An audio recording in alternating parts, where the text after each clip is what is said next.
Belajar rendah hati. Matius 18 ayat 1 sampai 5, Markus 9 ayat 33 sampai 37, Lukas 9 ayat 46 sampai 48. Ayat hafalan. Orang angkuh akan direndahkan, orang yang rendah hati akan dipuji. Amsal 29 ayat 23.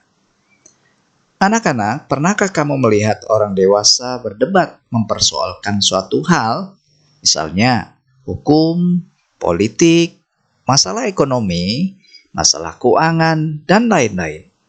Biasanya orang dewasa berdebat karena masing-masing mau mempertahankan pendapat atau pandangannya. Tahukah kalian bahwa para murid Tuhan Yesus pada waktu itu mereka pernah berdebat? Mereka memperdebatkan tentang siapa yang paling hebat di antara mereka dalam sebuah perjalanan. Nah, peristiwa ini terjadi setelah Tuhan Yesus meninggalkan suatu daerah hendak menuju ke Galilea.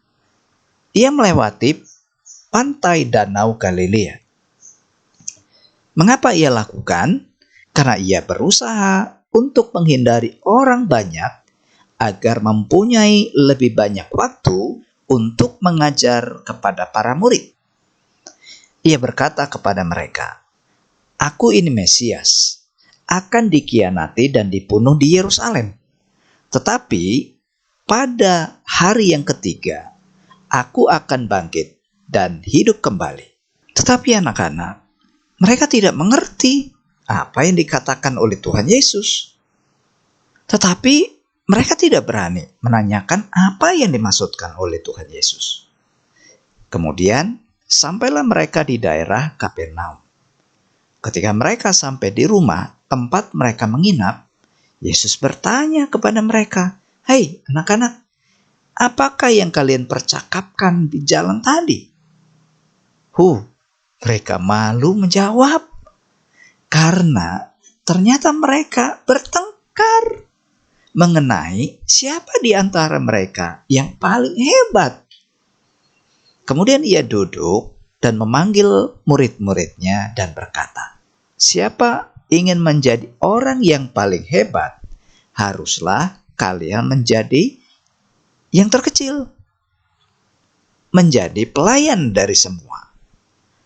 Lalu Yesus menempatkan seorang anak kecil di tengah-tengah mereka.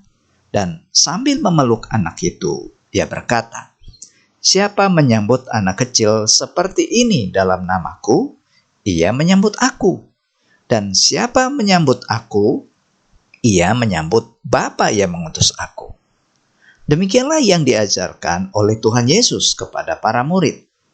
Jika seseorang ingin menjadi yang paling hebat, ia harus mau rendah hati dan melayani orang lain.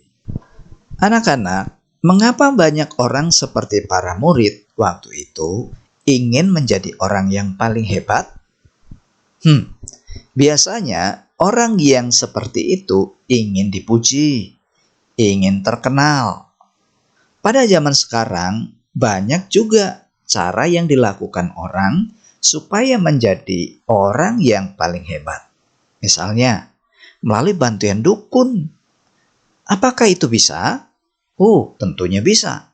Tetapi orang Kristen tidak boleh melakukannya. Itu adalah pekerjaan si iblis yang mendatangkan hukuman bagi orang yang melakukannya.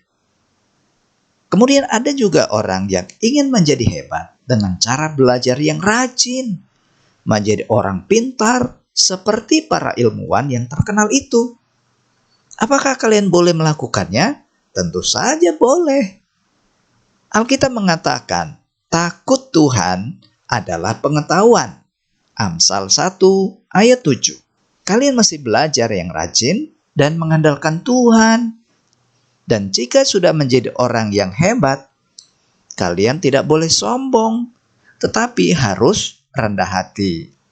Seperti ayat hafalan tadi, orang angkuh direndahkan, orang yang rendah hati akan dipuji.